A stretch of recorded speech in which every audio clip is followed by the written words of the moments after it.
Good evening. We'd like to call to order the October 3rd, 2022 City of Little Rock Board of Directors meeting. I would like to welcome those that are in attendance as well as online. Also believe City Director Antoine Phillips is online virtual, and we definitely welcome all into attendance. Madam Clerk, if you would, please roll the call. Roll call. Director Miller. Here. Director Richardson. Here. Director Webb. Director Peck. Here. Director Wright. Director Wyrick. Present. Director Compuris. Director Phillips. Director Adcock. Present. Vice Mayor Hines. Present. Mayor Scott. Present. I believe Director Phillips, we have you for the invocation. Are you there yet? See your name.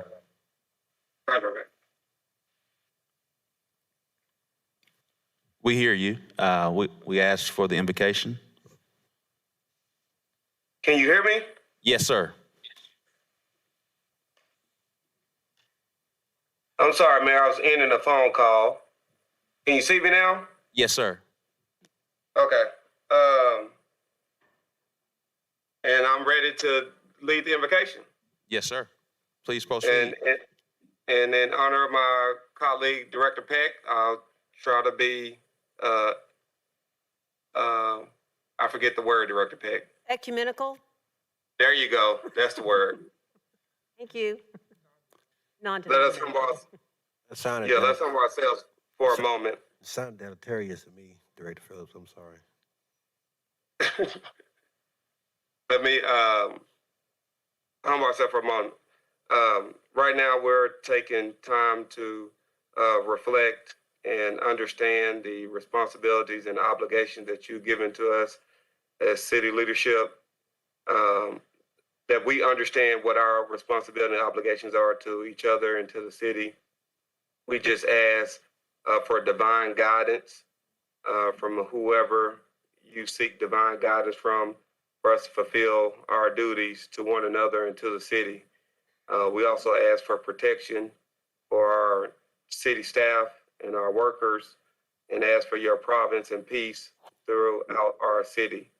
I pray in the name of Jesus. I know others pray in others' names, but no matter who we pray to, we ask for that guidance for us and their protection and provision. Amen. Amen. Will you please stand for the Pledge of Allegiance?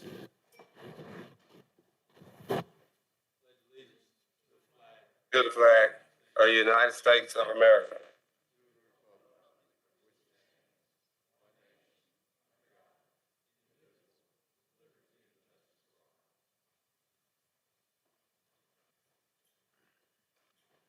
We have two presentations today. I would ask that Chief Delphon Hubbard please come. We have Fire Prevention Week. Whereas the City of Little Rock is committed to ensuring the safety and security of all those living and visiting our city, and whereas fire is a serious public safety concern both locally and nationally, and homes are the locations where people are at greater risk from fire, people tend to underestimate their risk to fire, particularly at home. This overconfidence lends itself to a complacency toward home escape planning and practice. And whereas between January 1st, 2022, September 6, 2022, there has been 26 civilian fire fatalities reported by the U.S. Fire Administration for the state of Arkansas. And whereas cooking equipment is the leading cause of home structure fires and associated injuries, and the third leading cause of home fire deaths, along with heating and electrical equipment and smoking materials. And whereas the risk of dying in a home structure fire caused by smoking materials rises with age, and home candle fires are reported to a U.S. Fire Department every 3 minutes on average. And whereas Fire Chief Delphon Hubbard and the men and women of the Little Rock Fire Department are dedicated to reducing the occurrence of home fires and home fire injuries through prevention and protection education. And whereas the 2022 Fire Prevention Week theme, Fire Won't Wait, Plan Your Escape, effectively serves as reinforcing the critical importance of developing a home escape plan with all members of the household and practicing this regularly to keep our families safe from fire during Fire Prevention Week and year-round. Now, therefore, I, Frank Scott Jr., Mayor of the City of Little Rock, Arkansas, do hereby proclaim October 9th through the 15th, 2022 as Fire Prevention Week. Let's give our firefighters a round of applause.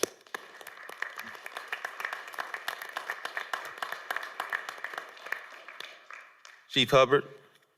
Thank you, Mayor, City Manager, members of the Board of Directors. On behalf of the men and women of the Little Rock Fire Department, I'd like to say thank you to your leadership. Thank you for the support of the community. As stated in the proclamation, there have been 26 fire fatalities in the state of Arkansas, but I'm glad to report, as continuous work here in the city of Little Rock, we have 0 as of this day through preventive measures and also being proactive in our approach on educating the community on fire safety.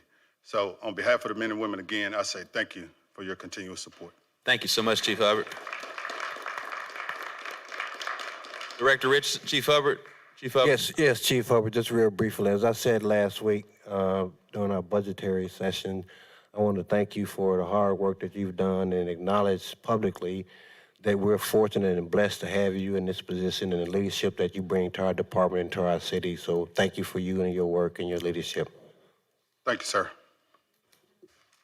Thank you. I'll now ask Director Kevin Howard to approach as we read the Code Enforcement Month and his team. I'll ask the team to come approach as well. You all don't have to all be in the back. You do a lot of great work for our city and want to make sure everyone sees you. Let's give them a round of applause as they come up.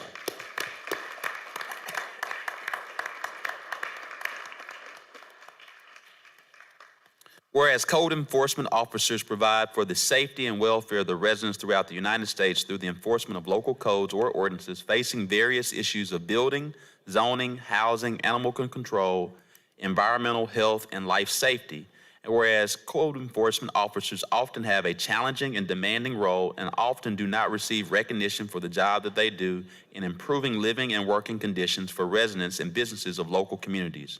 And whereas the role of many code enforcement officers has expanded in recent years with the increased number of foreclosed and abandoned homes in communities impacted economically, and whereas code enforcement officers are dedicated and highly qualified professionals who share the goals of preventing neighborhood deterioration, enhancing and ensuring safety, and preserving property values through knowledge and application of housing, zoning, and nuisances codes and ordinances. And whereas the code enforcement officers often have a highly visible role in the communities they serve and regularly interact with a variety of state officials, county officials, first responders, legislative boards, commissions, agencies, and bodies. And whereas the code enforcement officers are called upon to provide quality customer service and excellence to the residents and businesses of the communities in which they serve. And whereas the Arkansas Association of Code Enforcement was established in 1988 for the purpose of providing ongoing training and support for code enforcement professionals working in the United States. And whereas the month of October has been selected by the American Association of Code Enforcement as a time to recognize and honor code enforcement officers and professionals all across the United States and bring awareness to the importance of code enforcement to communities. Now, therefore, I, Frank Scott Jr., Mayor of the City of Little Rock, Arkansas, do hereby proclaim October 2022 as Code Enforcement Month.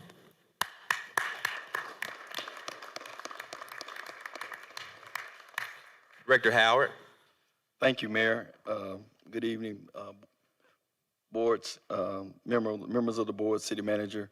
The City of Little Rock Housing Neighborhood Programs Code Enforcement Division has been a member of the American Association of Code Enforcement for many years.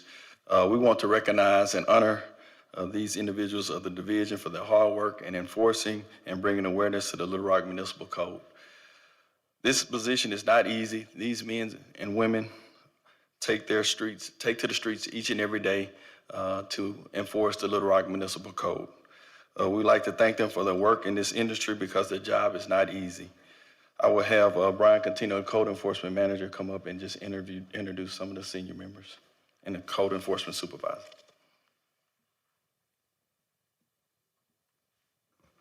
Good evening, Mayor and Directors. I'm Brian Contino, Code Enforcement Manager, and I am going to start introducing the code enforcement officers and the seniors. So first, I would like to introduce Mr. Leroy Jones, who's the Code Enforcement Supervisor, Mr. Cedric Brooks, who's in charge of District 2, Mr. Mike Richards, who's in charge of District 1, Mr. Jesse Sims, who oversees our mobile home division, Mrs. Maddie Jones, who oversees our District 3, and Oscar Cervantes, who oversees District 5. And we have Daniel Herndon, who is out on medical leave right now, but he oversees District 4, which is our largest district. These are the men and women that are out there every day responding to your complaints or your calls and responding to the residents as quickly and as efficiently as we can. So again, if you could give these men and women a round of applause, thank you.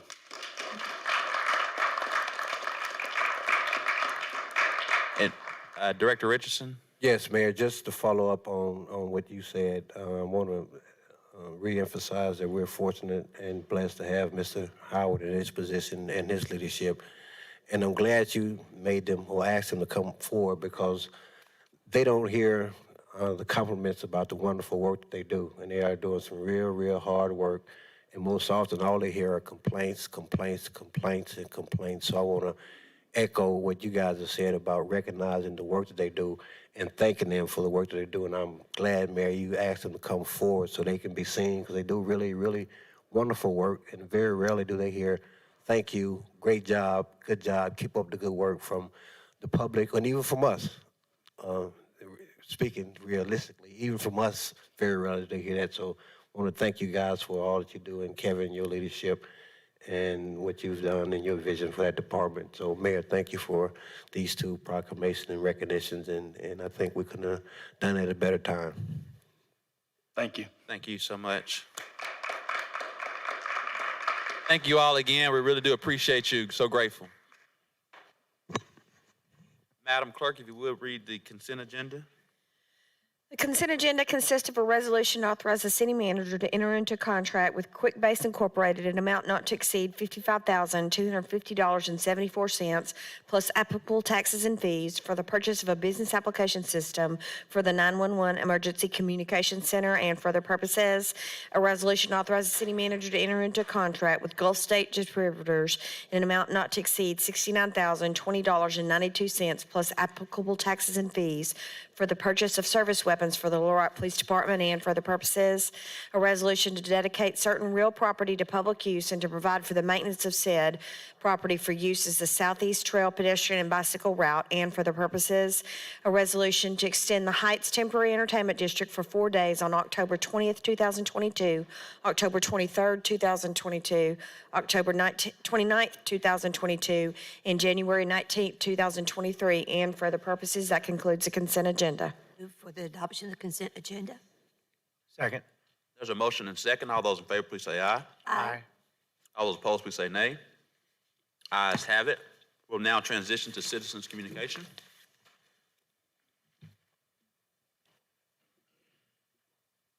Mr. Willis Bailey.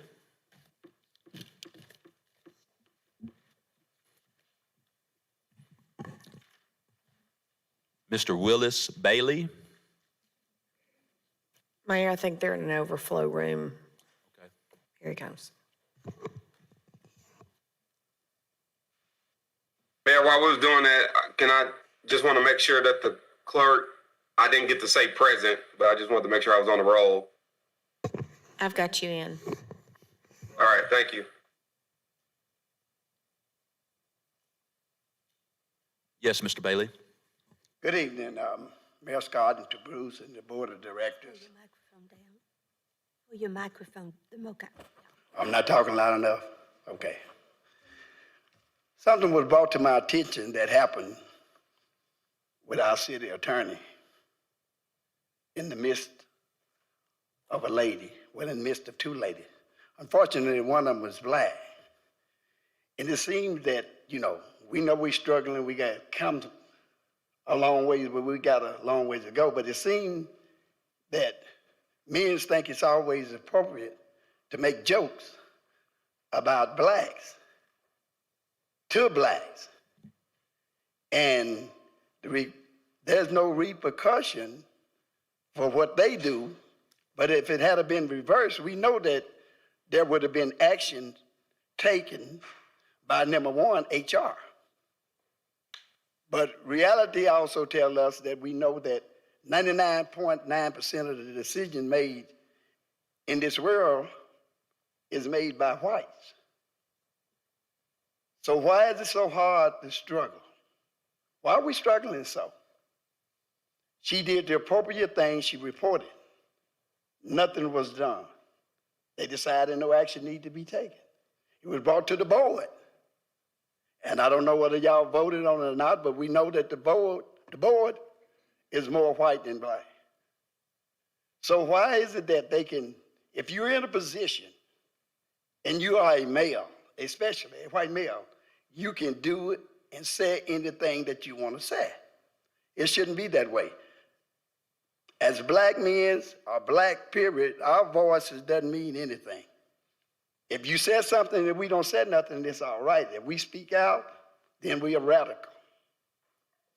So I just want to know, why is it that nothing was done to him? He wasn't suspended, he wasn't reprimanded, he wasn't rolled up or nothing. So if someone could tell me how a man can make a racist joke in front of a black lady and nothing be done. And when she speak out, now all of a sudden, her work ethic is not good. She's not performing. But before he made the joke and she followed the procedure, she was doing a good job. So I want to address the city board. We need to take a real good look at it, because as blacks, we know we've always struggled ever since we were brought over on the ship. But we work hard, we pay our taxes, and our voices should be heard just like anyone else.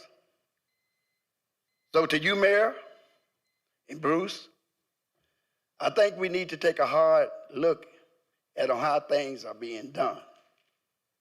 If anybody make a racial joke, Mr. Bailey, we did let you go over a little bit of the 3-minute time. okay, I thank you, Mayor, Thank you so much, Mr. but I hope that y'all take a closer look and do something to it. Thank you, Mr. Bailey. Mr. Kobe Knight.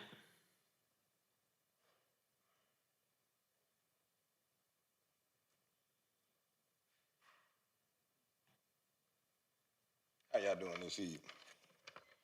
I want to speak on the same subject that he was just speaking on. Okay. I would like to speak on the same subject that he was just speaking on.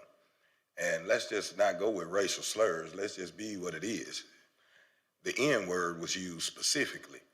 Mayor, this is a personnel matter, and I'm not going to sit here and discuss personnel matters. Okay, well, I'm just saying, as a black man in this workforce, that I've been discriminated on by one that I'm surprised he's not here today. He normally come in here and shake my hand every day. When I was working for Steve Landers, he fired me because I wouldn't cut my hair.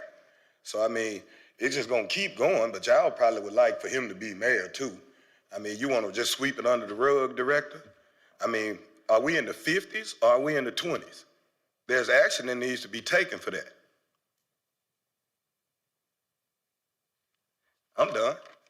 Since you would like to sweep it under the rug, anyone that voted not to do it should be ashamed of themselves.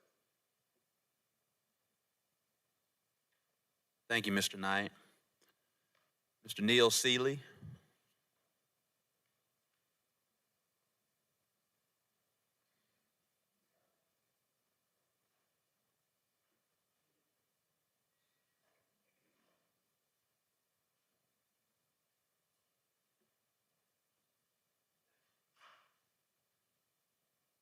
Okay, good evening, everyone. My name is Neil Seeley, and many of you know me.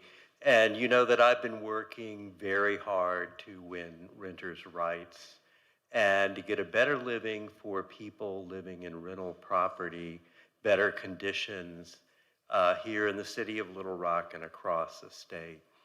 I attended the hearing this morning dealing with Big Country Chateau, just as I attended it 2 weeks ago and at the end of August. And I just see a pattern that keeps recurring and recurring.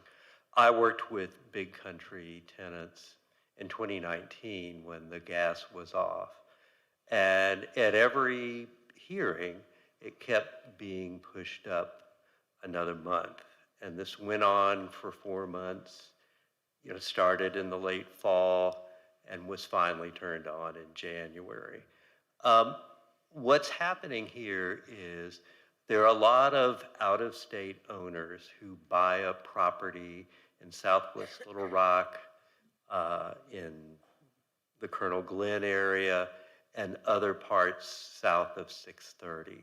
And they're just here for a while, and they just invest a little money, and then sell it and make money and leave it. But the conditions continue to deteriorate. And I also salute many of our code enforcement officers, but where's the enforcement? And how is that impacting especially people who are low income, mostly Black, who don't have the resources to find decent housing? We're not addressing the crisis we have in this city. I don't know whether it's the city attorney's office that's not enforcing, whether it's the judge, but it needs to stop. We have the tools we need to provide good enforcements and to protect people living in neighborhoods south of I-630, and we're just not using them. So I urge the board to deeply consider this. People need to have safe and healthy housing, no matter who they are, what families they come from, and the codes need to be enforced fairly. It doesn't matter if someone's wealthy, if they're owning a piece of property and they're violating life and safety codes. We should use the full power of the laws we have on the books. Thank you. Thank you, Mr. Neely. Mr. Jimmy Cavan.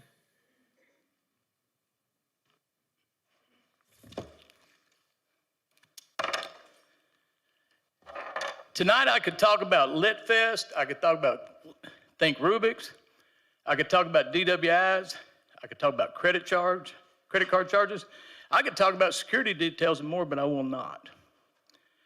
Mr. Carpenter, I want to speak directly to you. Sadly, I have little to no faith in government, but you, sir, have given me a flicker of hope. At a time when honesty, integrity, character, and morality are sorely lacking in our government officials, you have provided all four at the highest level. As a result of that, a desperate attempt to assassinate your character was conducted by Samantha Wilson, Aaron Sadler, Kendra Pruitt, and Mayor Scott. That attempt failed miserably, and the board saw it for what it exactly was.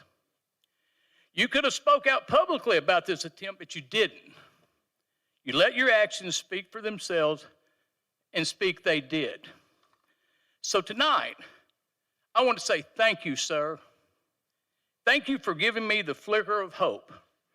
Thank you for restoring in me some faith.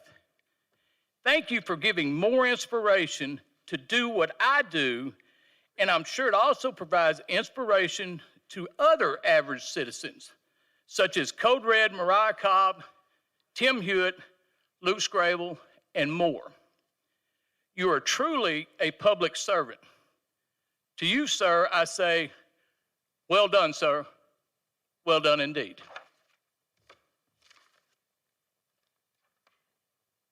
Mr. Luke Scrabble.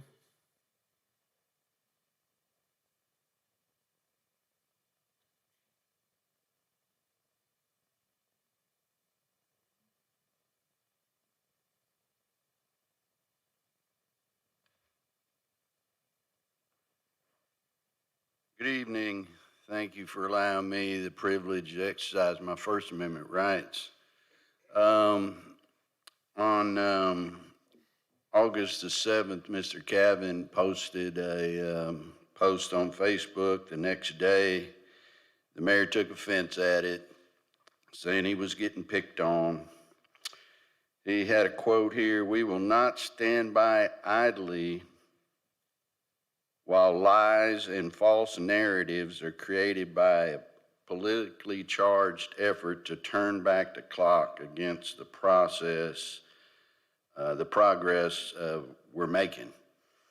And then at the end of the article, you said, Mayor, that so we must acknowledge false narratives that threaten the integrity of our city government and this administration.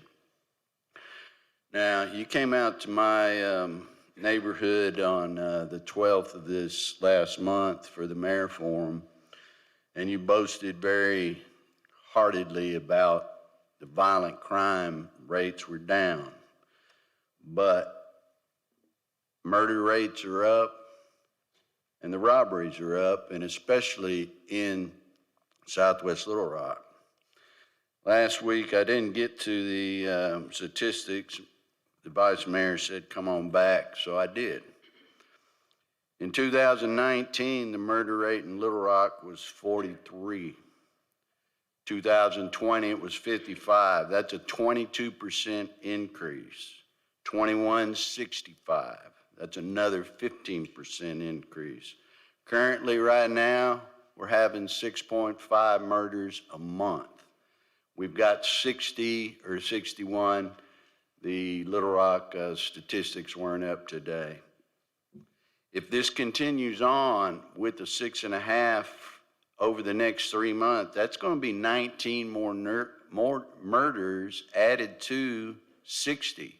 So that's going to jump us up to 79 murders, which will be approximately an 18% increase. So ever since you've been in office, Mayor, the murder rate has gone up. You also boasted very proudly that you had brought in 8,000 jobs. I had asked you in the meeting to get clarity. You told me to contact your office, so I did. On the 13th, I submitted an FOI. I'm still waiting for the proof of 8,000 jobs. So if you get out in public and you shoot your mouth off that you have lower rates and lower crime and all these jobs, back it up with something. If not, Mr. Scrable, your you're time's up. threatening the integrity of your city government and this Scrable. administration. Scrable, your time. Thank you. Thank you so much.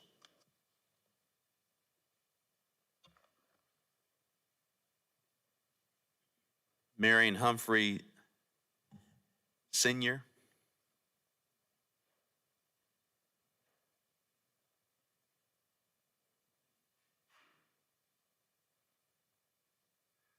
Thank you, Your Honor. My first question is, of all of you up there, have any of you ever intervened with a Little Rock police officer to have one of your son's traffic tickets pulled?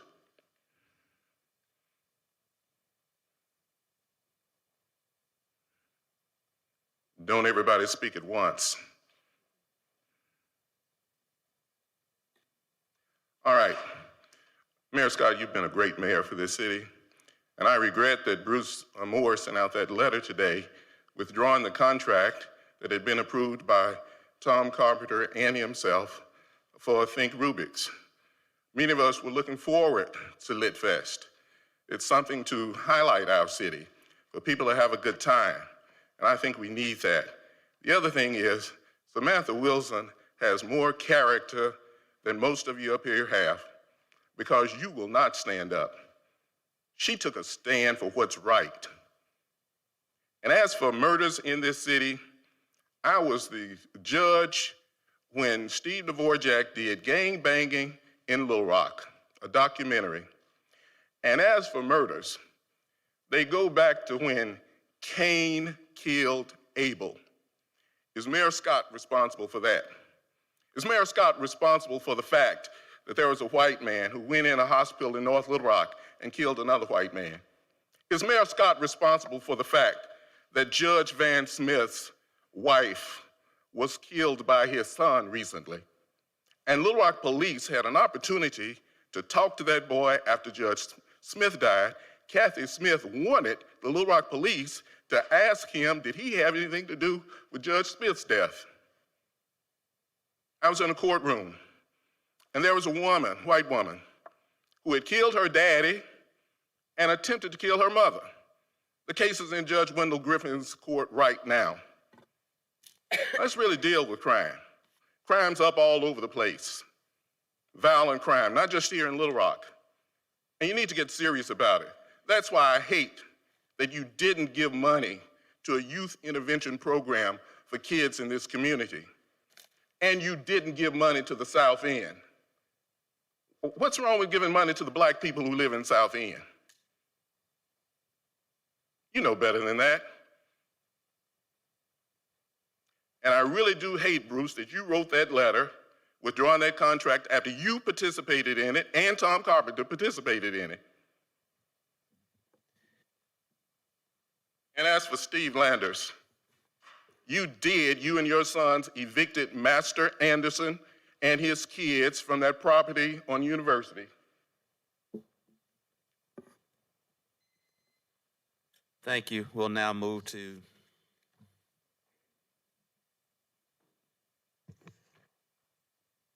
grouped items, Madam Clerk. An ordinance to amend Little Rock, Arkansas, ordinance number 21,639 of October the 16th, 2018, to allow for a $250 per month increase in benefits to members of the Little Rock Firemen's Relief and Pension Fund, now administered by the Arkansas Local Police and Fire Retirement System, to amend the amortization period to declare an emergency and for other purposes. An ordinance to amend Little Rock, Arkansas, ordinance number 20,805 of October 15th, 2013, as amended by Little Rock, Arkansas, ordinance number 21,473 of September 5th, 2017, to allow for a $250 per month increase in benefits to members of the Little Rock Police Pension and Relief Fund, now administered by the Arkansas Local Police and Fire Retirement System, to amend the amortization period to declare an emergency and for other purposes. First reading. Move to suspend the rules and place on second reading of both of these. There's a motion and a second. All those in favor, please say aye. Aye. All those opposed, please say nay. Ayes have it. Second reading.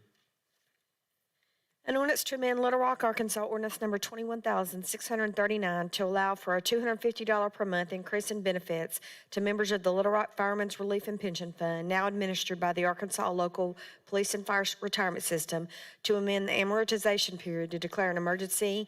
An ordinance to amend Little Rock, Arkansas, ordinance number 20,805, as amended by Little Rock, Arkansas, ordinance number 21,473, to allow for a $250 per month increase in benefits to members of the Little Rock Police Pension and Relief Fund, now administered by the Arkansas Local Police and Fire Retirement System, to amend the amortization period to declare an emergency. Second reading.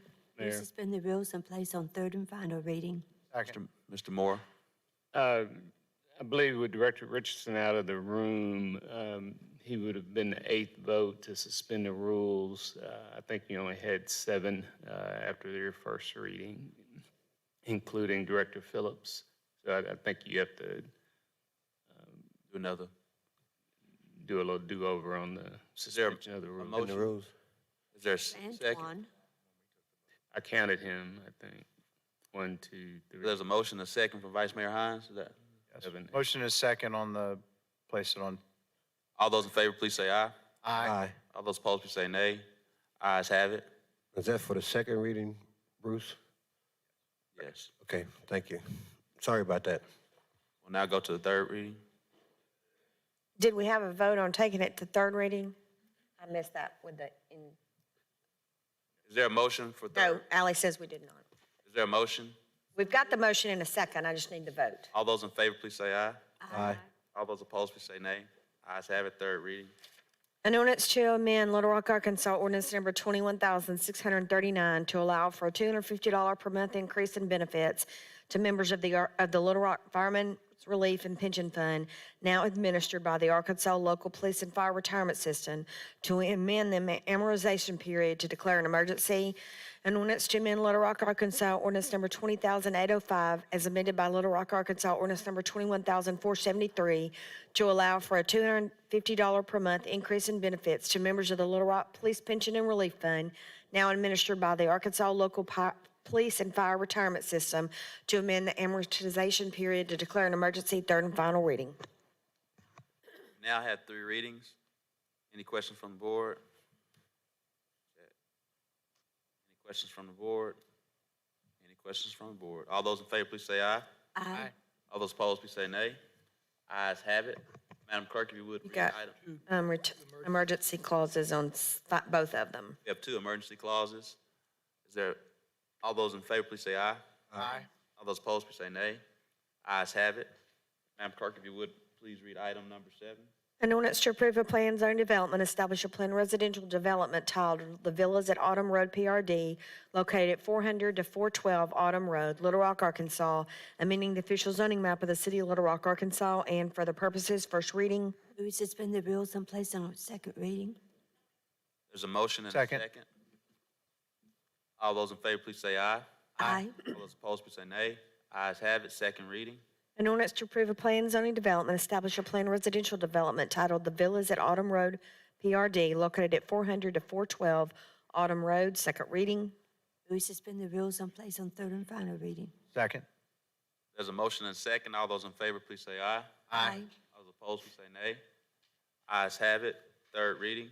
An ordinance to approve a plan zoning development, establish a planned residential development titled The Villas at Autumn Road PRD, located at 400 to 412 Autumn Road, third and final reading. Members of the board, we have a number of for and a number against item number 7. What we'll do is set aside, I'll entertain setting aside a certain number of minutes for each side. Is there a suggestion? Director Peck, and I'll call on you first to give some commentary. Just your hands up. I was just going to correct that this is now in Ward 4. It says located in Ward 6 after the redistricting. All right. At a certain time, we'll probably just adjust the time, but we'll start. Anthony Rivera, 4.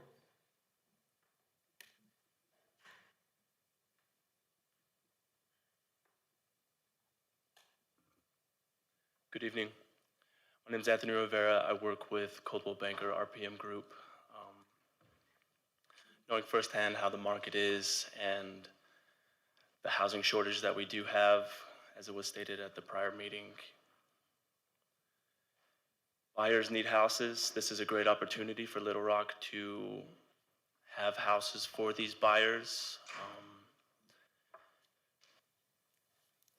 I'm for this 100%. I think it's, like I said, I think it's a great opportunity. We'll keep it real short for the ones that really need to be up here, but thank you again for holding this meeting. Thank you. Can I read the, maybe Brittany Owens against?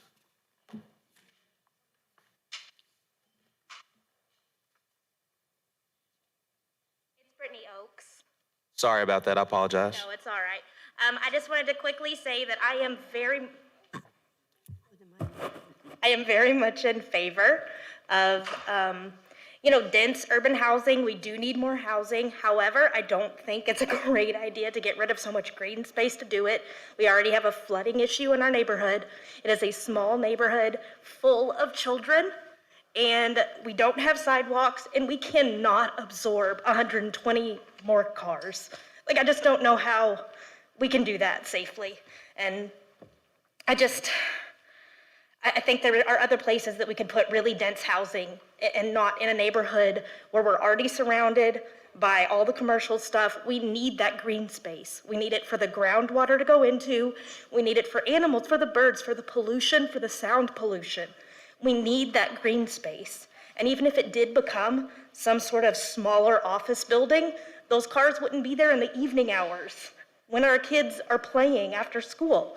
Yes, there may be cars, but they wouldn't be there in the evening, like a neighborhood with a very, very, very dense housing environment. And that's all. Thank you. Thank you. Jesse Gamble.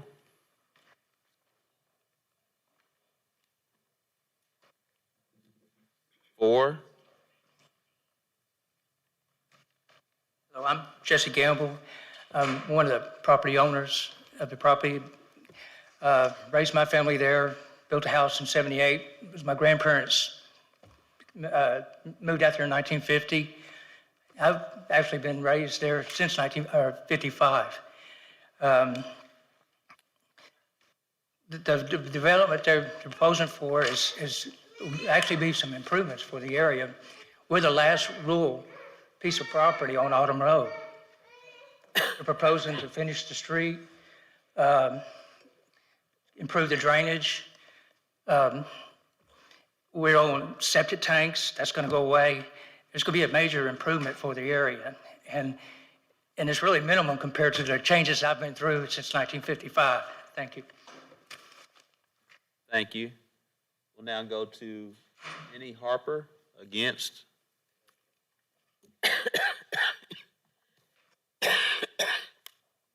Director Peck, your hand still up? I'd like to speak at the end. Sorry. Okay, thank you. Sorry, ma'am. I've lived in the neighborhood for over 25 years, and I'm very concerned that we're trying to add that many more houses to our neighborhood. It's already enclosed by Shackelford, Bowman, Markham, and Chenal, and those are the only ways to get out of the neighborhood. And it's already very congested, but you have to sit there a long time or take a chance and risk your life to try to get out onto the roads to get out of there. So 100 more cars, which would really add a whole lot more problems. But also I like to walk the neighborhood, and I care about environment. And it's already really hard to walk on the main streets around the neighborhood because there's no sidewalks. So cars are flying by and I have to walk in the gutter or either walk through people's yards. I don't know if that's allowed, but I do it to save my life. But if we have that many more cars in the neighborhood, that much more pollution and that much more noise, I don't think it's a good idea to have that many more houses added. I think that was like 50. I can't imagine. Anyway, thank you for hearing me. Thank you so much. Larry Gamble for.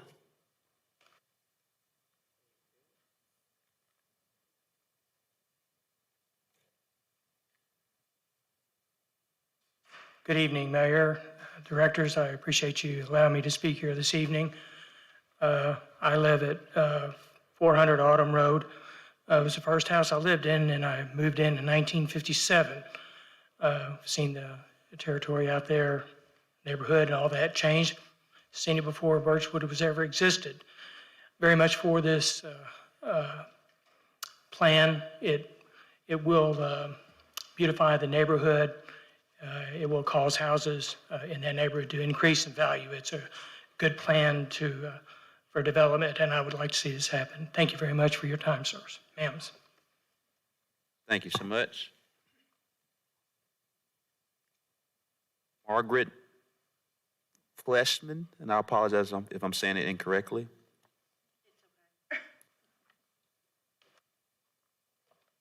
Against?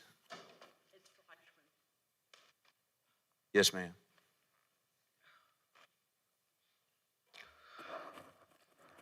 Good evening. I have lived in Birchwood since 1968. I call myself one of the old timers too. And I know that there's been a lot of changes and a lot of things going on. I live on Upper Springwood at 418, and I watched the new development behind me go in, and it has caused a lot of problems. There's been water problems. There's been, when they had the thing cleared off, we had sheer winds and it knocked down trees and all kinds of things. And I just watched a lot of things happening, and I don't think that our neighborhood can really stand the extra trafficking and the extra water flow and the little kids not being able to play. They're already rushing through the streets, and it's very, very dangerous. Not only for them, but for me, because I'm an older person. And I really think that they need to look at this more closely before you let this happen. Thank you.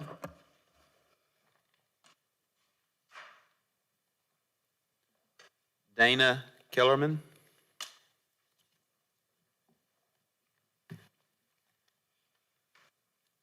Good evening.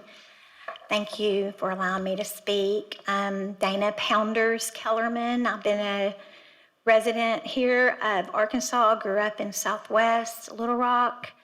I'm a real estate agent with Caldwell Banker RPM Group. I represent the sellers. This is family land. They need to sell it, and they have a buyer. And he's presented this project, and it is a great project. We do have a housing shortage. I could repeat that over and over. Y'all have heard it on the news. The National Real Estate Commission has said it. The Arkansas Real Estate Commission has said it. We need housing. This price point that Mr. Chandler is allowing is going to be great for first-time home buyers. There's not a lot of homes out there for those people. And they want the same opportunity as Birchwood homeowners have had to own a home. It's going to be good for people who are trying to sell and downsize. And it's going to be good for elderly people who don't want to have to take care of yards and want to have a safe place to live. It's gated, brand new construction. It's a great community. I like to have win-win situations. The city has done a great job in getting the Planning Commission to vet this project. Mr. Chandler has gone back and forth and met everything they asked him to do. The drainage program that has been approved is a comprehensive program. It takes care of the drainage issues because we do have those in place right now in city government. My grandfather built a lot of West Little Rock. And back in those days, you know, some of those things weren't in place, drainage, and people's houses did flood and there were issues. But we've come a long way and we have handled that. And Mr. Chandler's done everything to make sure that that need is being met according to the requirements by the city. In the last meeting, Birchwood brought up a lot of different issues that they have, no sidewalks, the drainage issue, the traffic issue, their infrastructure, the problem with safety. And apparently there was a flood that happened before 2000 that was an issue. And one of the board members, I believe it was Todd Hart, brought up the fact that Public Works has a website you can go to and fill out an infrastructure reform. Submit that, and they will try to come to your neighborhood and fix those issues. That's never been done. They have a neighborhood association, and they're complaining about all this, but they've never addressed those issues. And there is new bond money, he said, and that is something where they now have a pathway to go and address all those issues and hopefully get them handled, because I agree with them. They need sidewalks, they need drainage handled there. But making that part of this subdivision and this development, it's two separate issues. And they do have a pathway to get that managed now. So I would ask that you support this for the home buyers out there that need a place to live. Thank you. Thank you.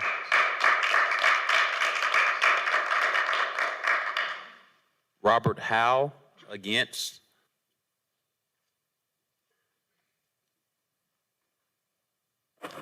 Hello, my name is Robert Howell. I've lived in Birchwood since 1969. I know the neighborhood well. I don't have anything a whole lot more new to add, but there'll be tremendous traffic problems. It seems to me that I went to the Planning Commission meeting. The only people speaking out in favor of this are people who have a direct financial incentive for this project to go through. I think it'll also cause traffic problems, not just for the neighborhood, but also for the surrounding area. It's the intersection of Autumn and Chenal and Financial Parkway. It's very congested. Adding 75, 100 more cars to that, it's just going to get worse. And then it's also going to push more traffic through the other end of the neighborhood where you can only make a right-hand turn. And it's, we'll have just more traffic. And you know, the people in the project itself will have to deal with that traffic, but they won't have to deal with the cars piled up in front of their house going back and forth every day because they're back behind the gate. And so, I feel bad for the people on Alamo already who have to, they can't really walk their dog. They can't have children playing out there because there's just a steady stream of traffic. I would like to see the city do something about that to alleviate that problem. Instead, this just puts gasoline on the fire. And it seems to me that if you're going to make a zoning change, there should be a compelling reason for a zoning change. And I don't think just the fact that a few people are going to benefit financially is a compelling reason. Thank you very much. Thank you. Lorraine Casimir.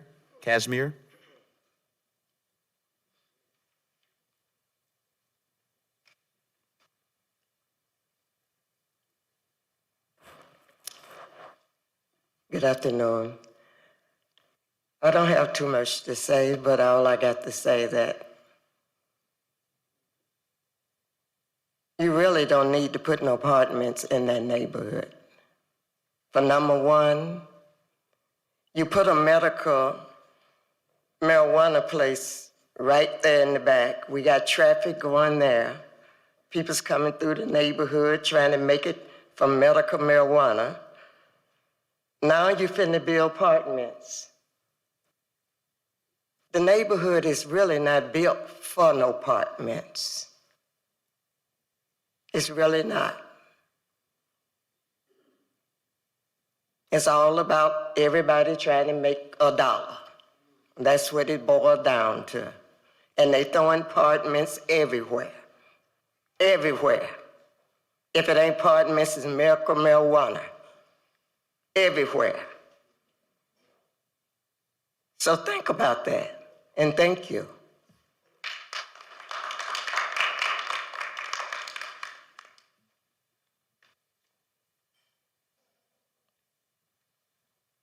Lewis Hurd.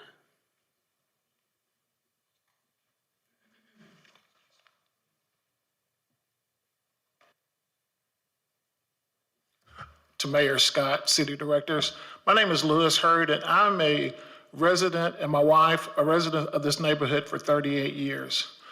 This is a bad idea. The traffic in this neighborhood is horrible. Alamo to Birchwood is a thoroughfare. Everybody uses it.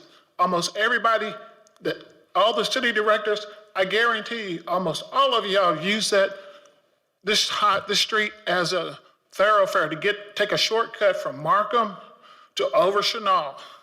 Christmas time, traffic backs up from my house almost a quarter of a mile. There's only 3 ways into the neighborhood, and there's really only one way to get out, and that is on Autumn. It's very difficult to make a left turn on Markham. You can't make one on Birchwood. On Shackelford, you can only make a right turn. There's no sidewalks, and to add these apartments or houses or whatever they are, the traffic it's just gonna make the traffic that much more worse. I beg you, please do not do this. Thank you very much. Thank you, Mr. Hurd. Mr. Rodney Chandler.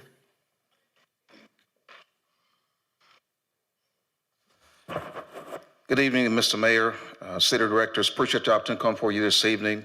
I realize that the time is getting late. We want to be as brief as possible. You have packets I believe were presented prior to the meeting this evening. It's very detailed information. Simply, change is always difficult, and we respect that. I just want to respond to a few things with some facts.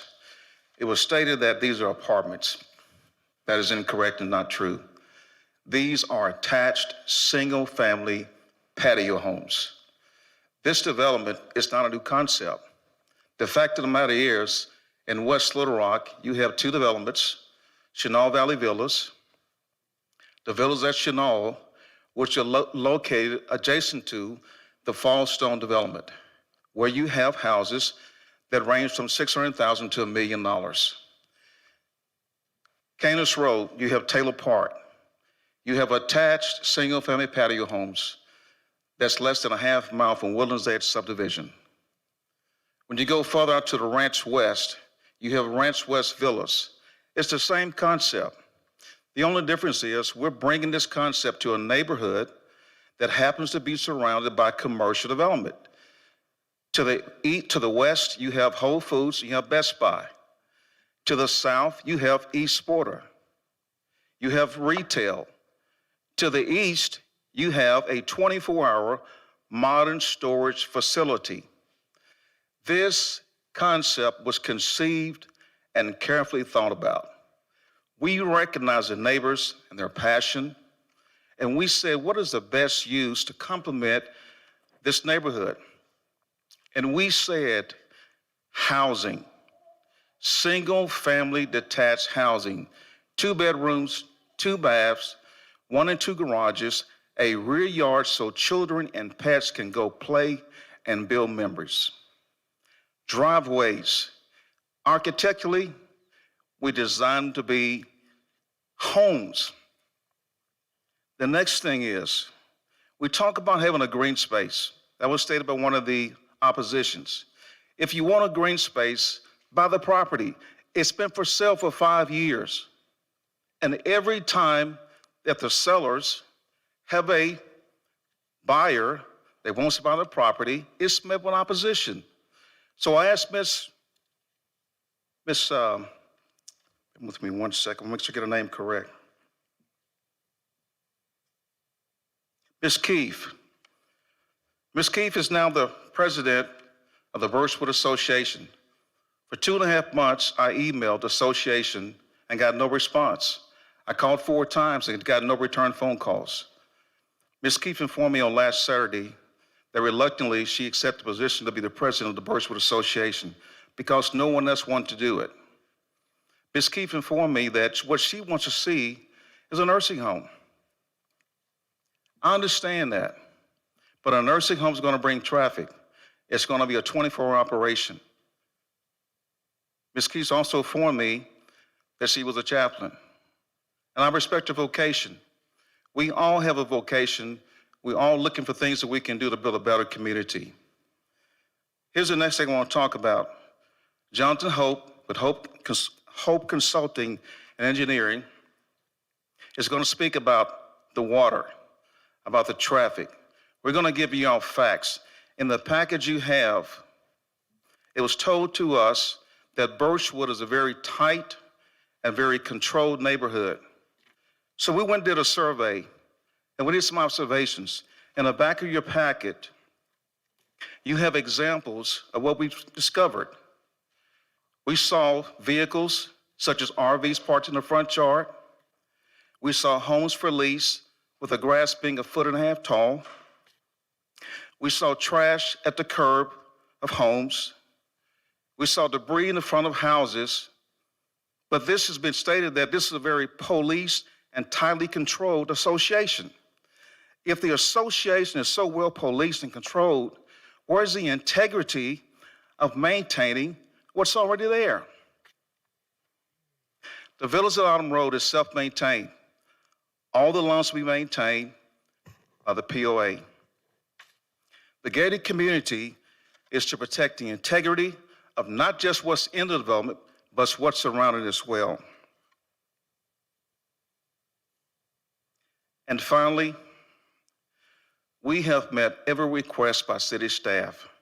And I want to say this city staff has done an excellent job in guiding us through this process and making sure that we're compliant.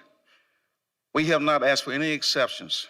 We have met all the criteria, and I respectfully ask this city board to support housing development first. And yes, it is economic development because it's going to improve the tax base of this city to improve those things that are important when you talk about building and sustaining a community. Thank you.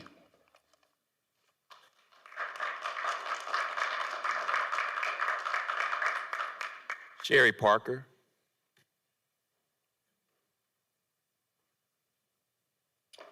Thank you very much.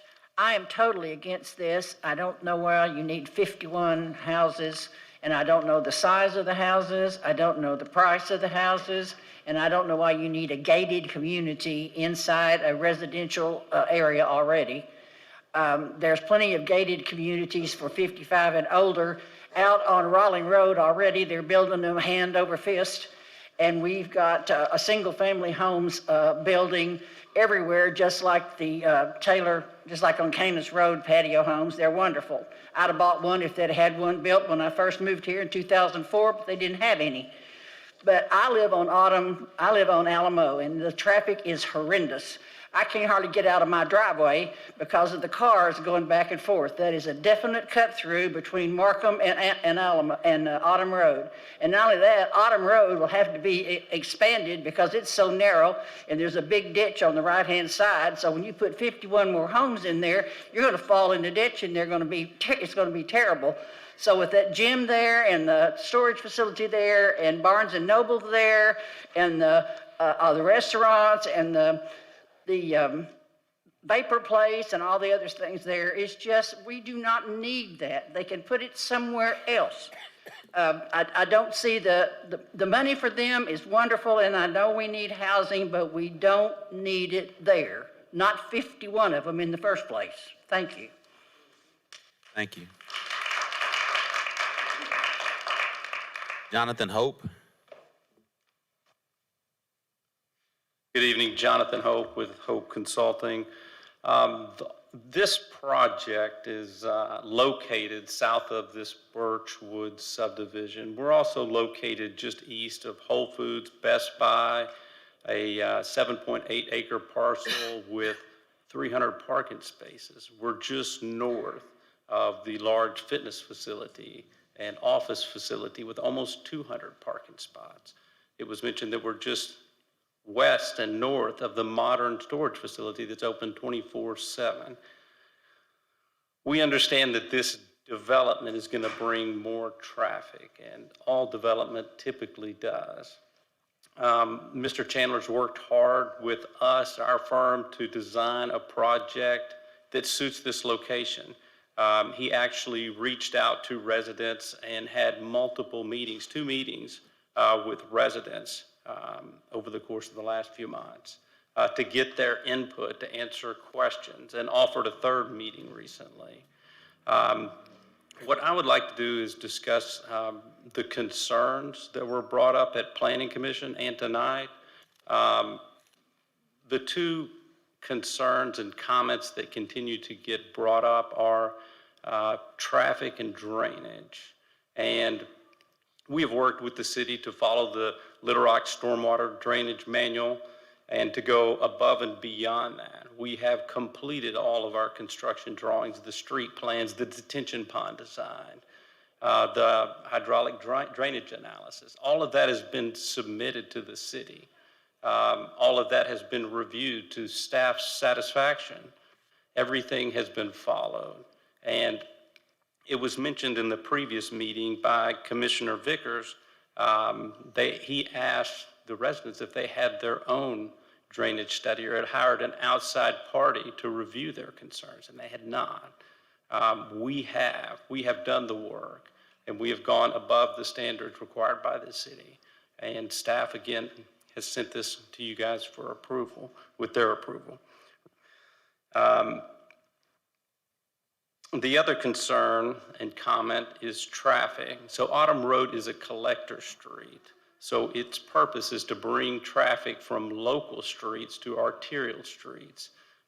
This is an area that is currently zoned offices. So the long-term land use plan is for offices. So in that plan, there are other alternatives. There are other options. And that was brought up at the Planning Commission by Commissioner Hart, that he works very near this location and drives down Autumn Road all the time. And Mr. Hart mentioned that an option could be another developer could come in if this does not work and build a 4 or 5 story office complex with 300 parking spots. And that could be another development, a different development. But again, traffic could come with that same development that is already zoned correctly for that.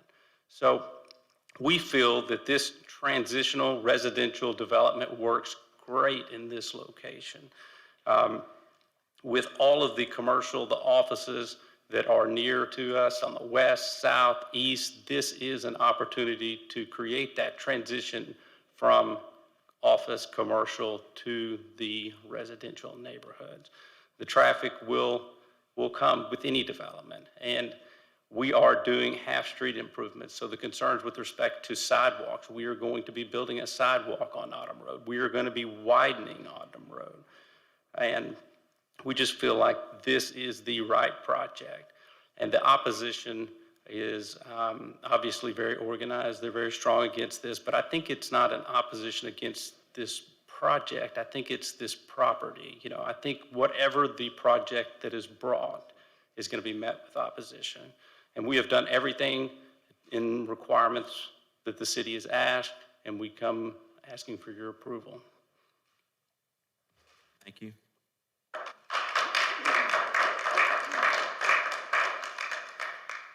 Joanne Keith. Thank you, ladies and gentlemen. I'm Joanne, president of the Neighborhood Association. And the developer of this Chandler must be pretty desperate when he defames our neighborhood. And the reason why he does that is because financially it's going to benefit a few at the expense of many, and that's the Birchwood residents. Now, I cherish being Birchwood president because I've been in the neighborhood for 42 years. I rented on Birchwood twice, 2 different houses. First time I rented, guess what? 1980, I was flooded out. I had to get outside in the middle of the night with a shovel and dig a trench. I'm thinking, my goodness, water's going to come in the kitchen. Where's this water coming from? If you look at the lay of the land, and I'm sorry, you're not doing your due diligence, you can just see the lay of the land. South of our neighborhood is straight up. Think about it. Water's got to go somewhere. They've even admitted they cannot control every drop of water. They say they're going to expand Autumn Road. They're not going to do that. They're going to expand it at the entrance of their gate. And I can just imagine, I've seen neighborhoods built like this. They're building it inside of Birchwood. They want to claim that it's outside. No, sir. It is inside our neighborhood. 51 houses on 5 acres. Imagine, it's just unreasonable. I want to actually rename Birchwood.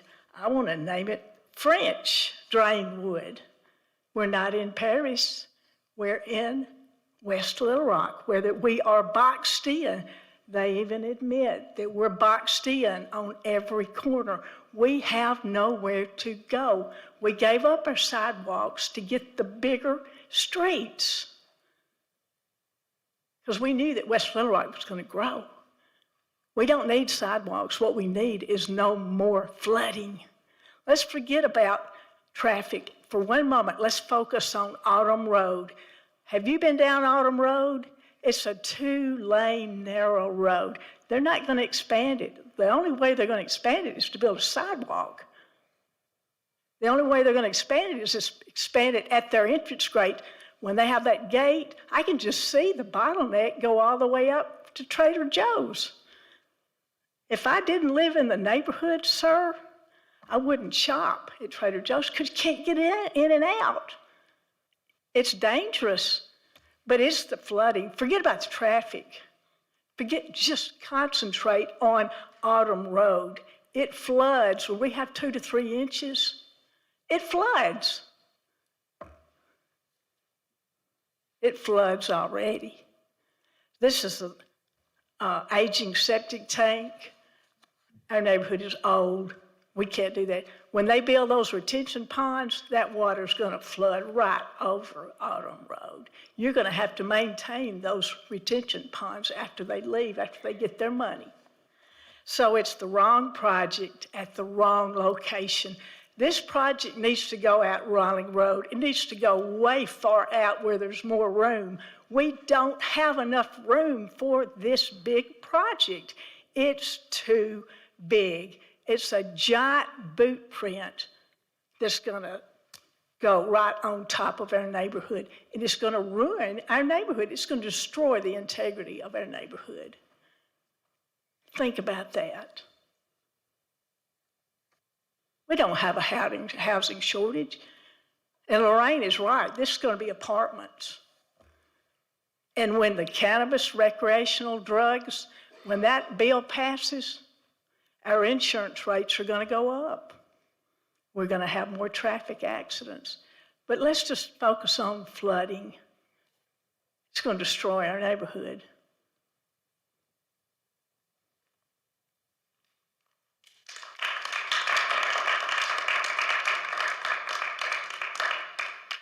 Walter Reynolds. She wants to ask a question. She lives on Alamo. Her backyard is David's Burgers. My backyard is David's Burgers and Big Bad Breakfast, and I have three $3,000 French drains in my yard. I also have $600 worth of rocks put in my yard to stop the water flow from downhill. And as she said, it's straight up. So if my yard has all that in it, and I'm not even really in that area so much, can you imagine what the other's going to be? And right now I've got sandbags along the side of my house because my next door neighbor, which is a rent house, will not do anything about their water flow. And so that water comes completely in my front yard and is going underneath my house and causing my house to settle. So guess what, friends? You put 51 more houses in there and you put all that concrete in there and you're going to have a terrible mess in the rest of the neighborhood. Walter Reynolds. Good evening. My name is Walter Reynolds. I'm a resident of 314 Elmridge Drive. I've been there since 1998. I'm here representing my wife, my two sons, who cannot be here tonight, as well as myself. The placement of this development is fundamentally flawed. In Little Rock, typically PRDs, you look at their entrances and exits, and they're placed on collector corridors that direct traffic away from the PRD and past other PRDs and other subdivisions, neighborhoods, and onto other arterials. Traffic is less congested inside each PRD since pass-through traffic is eliminated. Those collector streets typically are aligned with sidewalks, have crosswalks, sometimes bike lanes, and walls that protect PRD residents from noise and traffic outside the PRD. Now, Birchwood is not a PRD, obviously, but it is a subdivision neighborhood of over 200 homes and hundreds of taxpayers, voters, citizens, and children. And we expect you as our city leaders to protect our neighborhood. We don't have walls and gates and fences to restrict pass-through traffic enjoyed by other PRDs. We don't have sidewalks, crosswalks, bike lanes to protect pedestrians, and more importantly, our neighborhood children who must wait on street corners in the morning for the school bus. There is no place for them to stand. And they're there during the early morning commute times, which are going to be most likely the time that residents of the villas might be passing through, as well as in the afternoon when they return home from school and have to walk the busy streets.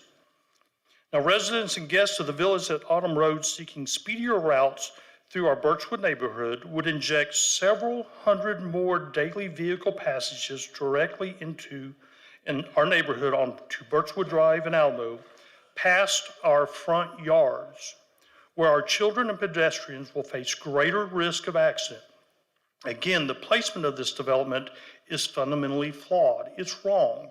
It is not going to be safe for our residents. It's going to make things worse. Finally, we've heard, but it's true, flooding, noise, light pollution, road drainage, degradation of aging infrastructure, and a reduction in green space and privacy for Birchwood residents are other key reasons we oppose this development. These are dangerous and adverse impacts, and that should not be forced on to our neighborhood residents. Please vote no. Thank you.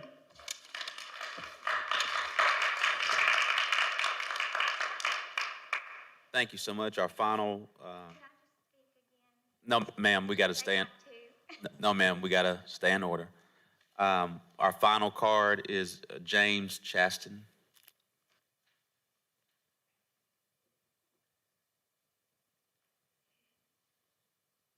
Good evening. My name is James Chastain. I've been a resident of 305 Fleetwood Drive in the Birchwood neighborhood for the past 20 years. Actually, for about 8.5 years before that, I used to live in the Waterford Apartments, just up the hill off of Maryland. So I've been there for a little bit of time, nowhere near what some of my neighbors have. But when I saw this project sign go up, I immediately knew that's just too many homes for this area. It's not that I'm opposed to any development of the area, quite the contrary. I actually would support some kind of development. It's just not this particular development. That's just too many. We only have about 235 homes in this neighborhood. And if you're turning around and adding 51 into the 235 in an area that's already congested, it's just going to really cause major problems with traffic. I even was blocked coming off of Financial Center Parkway as I was turning into Autumn Drive to go home at one point because there was so much traffic pulling out of the Barnes and Noble area that it was just banking traffic up all the way back up to the expressway, which again could be very dangerous and is such a problem.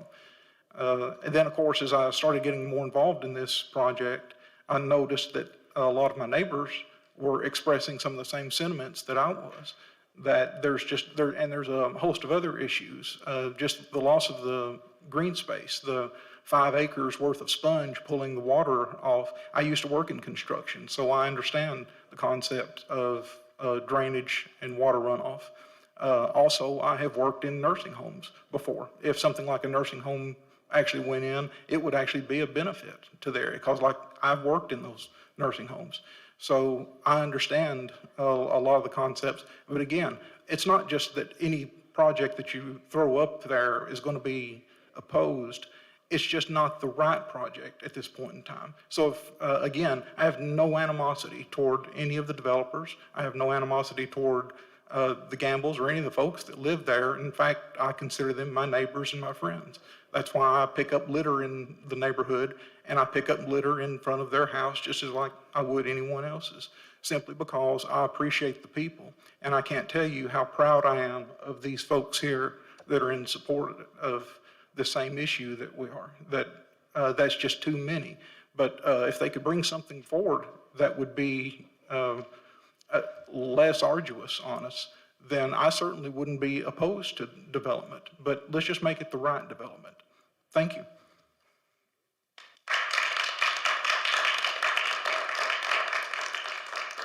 Members of the board, we've now listened to all the members from the community and those that signed up for and against for this agenda item. We see the hand of Director Cappy Peck. Thank you. Thank you to everybody present to talk about this. I will be as brief as I possibly can, but I do have some important things to say. First of all, I inherited Birchwood just a few months ago when we went through redistricting. Secondly, I will be the first to admit I'm one of those guilty people that cut through because I go to Trader Joe's twice a week. And you know what? This has given me a pause to think that I'm not going to do that anymore. I've personally been trapped there. I want to thank my colleague, Director Antoine Phillips, for connecting me with Mr. Chandler. I got to visit with him. My first experience in Birchwood was when there was a neighborhood party at their park, and I got to meet and know many of the residents there. I feel and sense their pride, especially these people that have lived there for decades and decades. Yes, I see in the packet there's some code violations, tall grass, trash not picked up, but I mean, that's pretty much, that can be anywhere in town. I think that was kind of a low blow to those that live in Birchwood. I'm going to support the neighborhood here, y'all. I don't believe that they are just anti-development, but I've walked the property. I was there on Saturday. It is 5 acres. Autumn Road is a nightmare. It is so congested. I personally have spent 6 minutes from Alamo just getting to Trader Joe's. I can't imagine what it would be like if there are 51 patio homes there. I love the patio home concept, but not here right in the middle of an already very congested area. I just don't know how attractive it would be to live in a place surrounded by all that commercial. But bottom line is, I'm going to protect the neighborhood. These people have made a compelling story, in my opinion, and I ask my colleagues to please vote no. Thank you.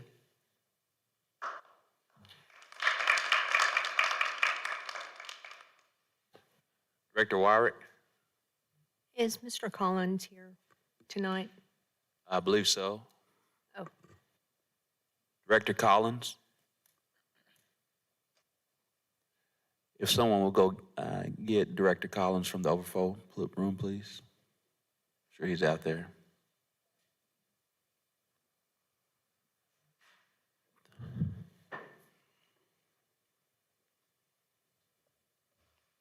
Yes, ma'am. You thought you were going to escape, didn't you? A couple of questions. Is this truly a gated community in the fact that it's carded and locked and there's the garbage is not going to be picked up? They're responsible for all of the things inside the gated community. Like, they have a gate, you just don't walk up to it or drive up to it, and it automatically opens and closes behind you. This is carded gate system. Well, that would be a question of the developer. They said it is to be gated. If it is private, all the roads inside are private, we wouldn't maintain them. That's what I'm trying to figure out if you are. But they would still have to be accessed. So even if any gated community within the city still has access by city for emergency access, if there's no trash pickup, even if some of the communities are gated but still has trash, we do the trash pickup and everything in there, and then all the code enforcement officers are allowed for entry. So What's driving me to that direction is all of the information in the write-up regarding fire safety. And when I looked at the plat, it's one way in. It doesn't have, or it doesn't appear to me, it's got another access to it. Is that correct? that's correct. That's when you only have to have a secondary emergency access when you get to a certain number of homes. And we don't exceed that number with? No, we do not. Okay. So when I looked at the plat, it looks like there's a couple of outlets that go into commercial area, or I'm trying to get to it, some roads, short cul-de-sacs or something. Those truly do not go outside the subdivision, correct? That's correct. There's only one entry that's out onto Autumn. Okay, and so for fire safety, this subdivision meets all of the codes that we have outlined in here as far as how they get into the gate. And it talks about, they have to be able to get in there. The minimum gate should be 20 feet.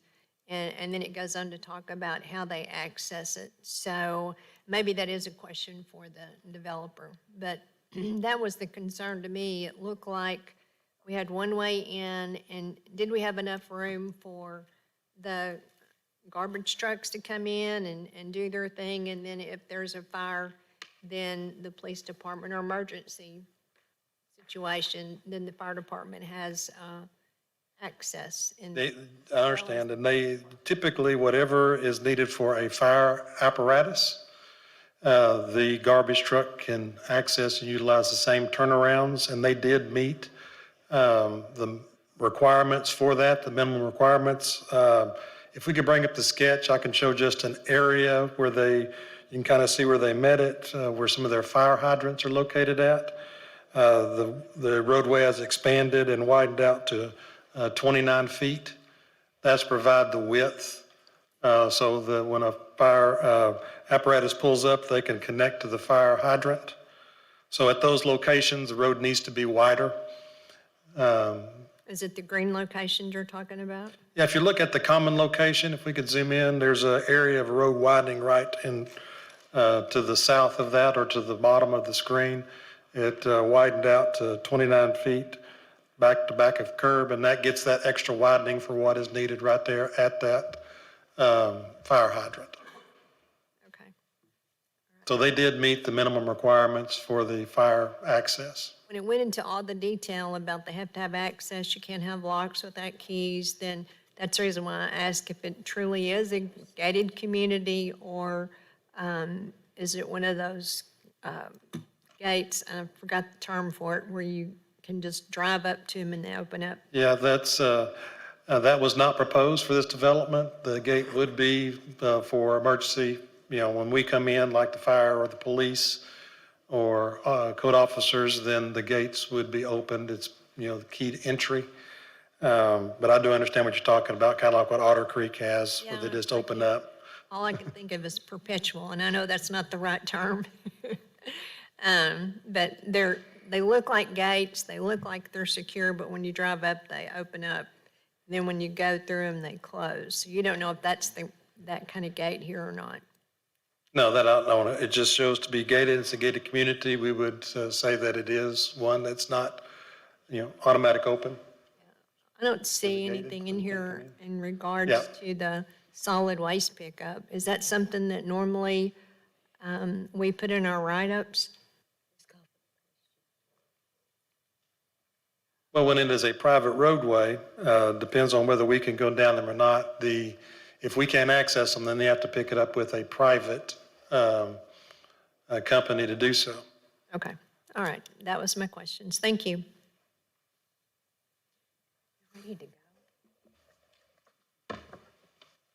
Seeing no other questions from members of the board. Seeing no other questions from members of the board. Seeing no other questions from members of the board, we've now had 3 readings. All in favor to pass this agenda item, please say aye. Aye. All those opposed? Nay. Roll call. I had a roll call ready because I thought we were supposed to do one Oh, anyway. that's right. I'm sorry. We are. Yeah, due to Director Phillips. Phillips being virtual, we always have a policy. If there's at least one board member virtual, we'll do a roll call. I did hear the nays. We'll move forward with a roll call. Director Adcock? No. Director Miller? No. Director Richardson? Yes. Director Webb? Director Peck? No. Director Wright, absent. Director Wyrick? No. Director Campuris? Director Phillips? Yes. Vice Mayor Hines? Yes. Got 3 ayes, 5 nays, and 2 absent. So it fails. All right, we'll now go to item number, motion fails, we'll go to item number 8. An ordinance to amend Little Rock, Arkansas ordinance number 22,079 of December 21st, 2021 to adjust the fiscal year 2022 budget ordinance to reflect revenue and expenditure adjustments for the general fund, street fund, fleet fund, vehicle storage fund, waste disposal fund, and parking garage funds to declare an emergency and for other purposes. First reading. Is there a motion? Move send Suspend the rules, rules, place on place on second second. reading. Motion second, all those in favor, please say aye. Mayor, we got Mayor, we're gonna have the same to issue wait for a second. with, Director Adcock just left. We- I think not permanently, but could we go to the presentation? I think that's gonna be fairly quick. This is dealing with 5204 Ives. This is the house out in Pankey that to try to get sort of independent analysis of the house and the structure. I hired an independent engineer, Cal Bridges with Bernhardt TME Engineering, and he's prepared to present his findings. Mr. Bridges? Yes, thank you, Board. Thank you, Mayor, for having me this evening. So as mentioned by Mr. Moore, that I'm here today to provide my findings for the site visit I did on August 15th of this year. Brief background on myself, I've been a structural engineer for 19 years. 17 of those years I've been with Bernhard. Let's get to this. Push down, okay. So just a quick overview to start is based on the Pulaski County Assessor's Office. The building was built, or the house was built in 1930, and it's approximately a little over, 1,900 square feet. The photo on the left has like just an aerial view just showing where we are in Little Rock. And then the photo on the right is from the Pulaski County Assessor Office that's dated February 16, 2022. We'll come back to this photo in a minute. But the main thing here is this. You can see where the roof has started to cave in on the right-hand side. And then it's boarded up, but we'll get into that more detail shortly. So what the initial overview was, like, it's extremely poor condition, the house. There's numerous safeties and structural concerns. The current, as in its current state, it was unsafe to even enter the house. So my visual inspection was just walking around the perimeter of the building, the portion of the house. And so, and then there's even like a legal notice on both the doors at the front that's dated November 2019 that you can't enter. So it's, as far as it's been left unattended for almost 3 years now. And then, so this is the floor plan. So north that's where the obvious roof issues you could see. And that's what you could see. On the south side, I was not able to get inside the building, so I couldn't determine that the extent of the damage or extent of any damage in there.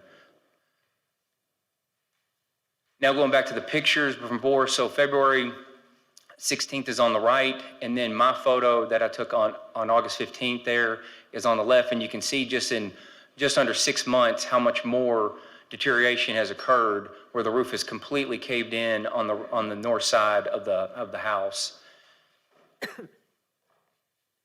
And as we go, so I've got a few more pictures. So this is just another, show all the debris that's around the area. And then looking at the front door, right underneath the porch, got the warning. And then on the photo on the left, you could see where there was a little opening where the roof had collapsed, that you could actually take a closer look, and you could see where the roof has fallen on itself, like the 2x members, the roof structure has collapsed. The photo on the right, as you can see, there's a door opening, and you see a crack right in the sheathing, and you can almost see like it's almost deflected as well. So there's some issues there, and I wasn't about to step in, and do any closer investigation. Like, this side was pretty well deteriorated. As I continued the walk around the building, around the house, this is the front porch, where you can see there's water damage. There's weathered around the perimeter of the porch. There's weathered. The wood is very weathered, and then as long as you see the outriggers around the exterior of the porch, like it's waved. So there's obviously been some water issues, infiltration there that has just been left, has not been addressed over the years. You continue walking. So this is looking at the front, walking around. You can see the photo on the right where the roof shingles have folded down. They have collapsed there. And so there's obviously been some water issues, or just continued sort of just deterioration as the building has sat. And then as we get around to the back side of the house, there's debris everywhere. And then there was an opening for the crawl space where I could pop my head and took a couple shots. And you can see where you got this is the crawl space, the elevated floor, the wood framing there. And the girder member that's spanning onto those masonry piers, it does look appear to be undersized. It looks like a 1x member, and I would expect it to be a 2x. And so that sort of leads to, and this is the south portion where I wasn't able to go inside to see what the roof framing members look like or anything, just because of the safety concerns. Then as we're working our way up to the north side of the house, you can see this is the north portion where they've got debris, like tarps and everything hanging over it. And then the photo on the right is sort of a close-up shot where right at the corner, you can see there's a large crack right at the CMU wall, and then there's missing blocks, CMU blocks that would be right under the exterior load-bearing wall portion of the house. And so this just leads to more structural concerns. Like if you don't have full support under these load-bearing walls, that defeats the load path that we're trying to get down to the foundation. And so just more issues. And then as we go up to the, around to the north side, is you can still, like there's so much debris, I couldn't even finish walking around. And then just there's more missing blocks. And this is just where the north portion of that roof is just completely collapsed in on itself.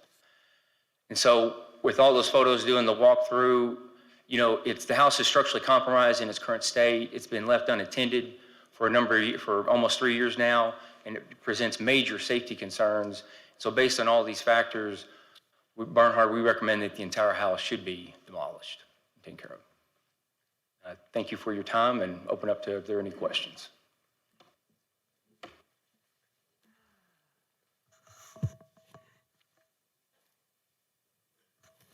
Seeing no questions from members of the board. Seeing no questions from members of the board. Mayor, I don't have a question for the engineer. I just need to be reminded of why we had this. As I recall, I think a portion of the house was going to be saved. So I just need to be reminded of why this engineering report was called. Director Howard, if you will. Share. Let me, if you don't mind, Mayor, if you would remember, Ms. Nelson, this house has already been condemned by the board. We had hired we put out a bid, hired a contractor. Ms. Nelson approached the city board during citizen communication and basically said that only one part of the house needed to be demolished, and she wanted to save the other part of the structure. We had never done that in the city, and at that point, I just recommended hiring an independent structural engineer firm to pretty much confirm what we had already determined, but because Ms. Nelson made her passionate plea, I thought that would be the most prudent step, and that's why Mr. Bridges is here tonight. But given that, it is our intention to move forward with the demolition contractor. Thank you.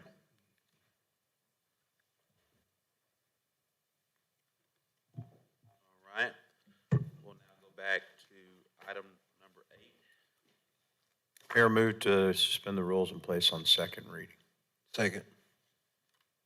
There's a motion and a second to go to second reading. All those in favor, please say aye. Aye.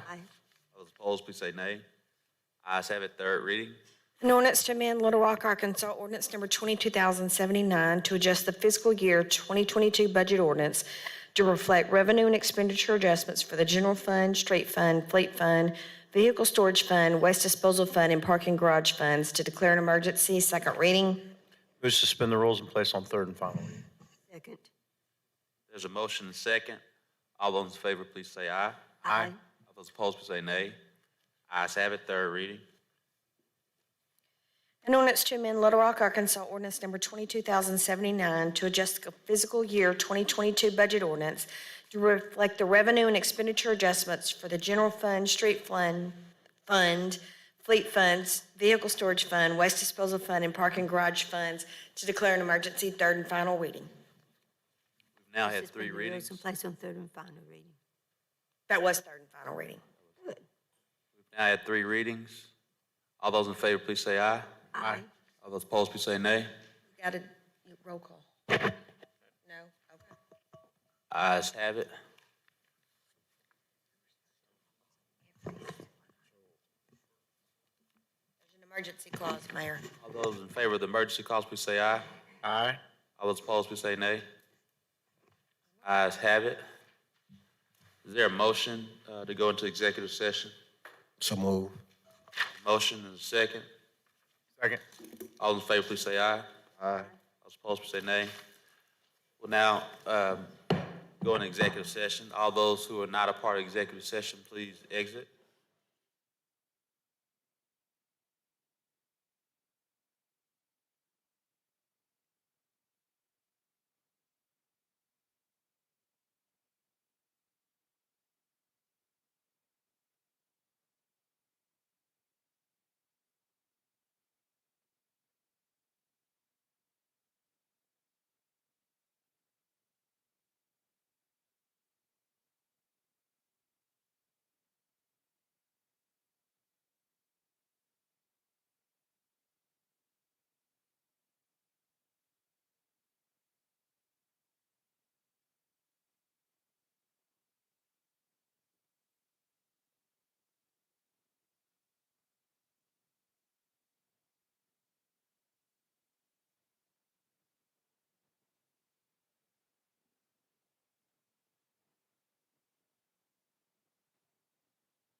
We're now back in session. Board of Adjustment appointment, James Harkins. All those in favor, please say aye. Aye. All those opposed, please say nay. Ayes have it. City Beautiful Commission, Chastain, Troy Leahy. All those in favor, please say aye. Aye. All those opposed, please say nay. Ayes have it. Commission of Children, Youth, and Families, Vicky Hatter. All those in favor, please say aye. Aye. All those opposed, please say nay. Ayes have it. Community Housing Advisory Board, Philip Hood, James Dillon Ashford, Aline Higgins. All those in favor, please say aye. Aye. All those opposed, please say nay. Nay.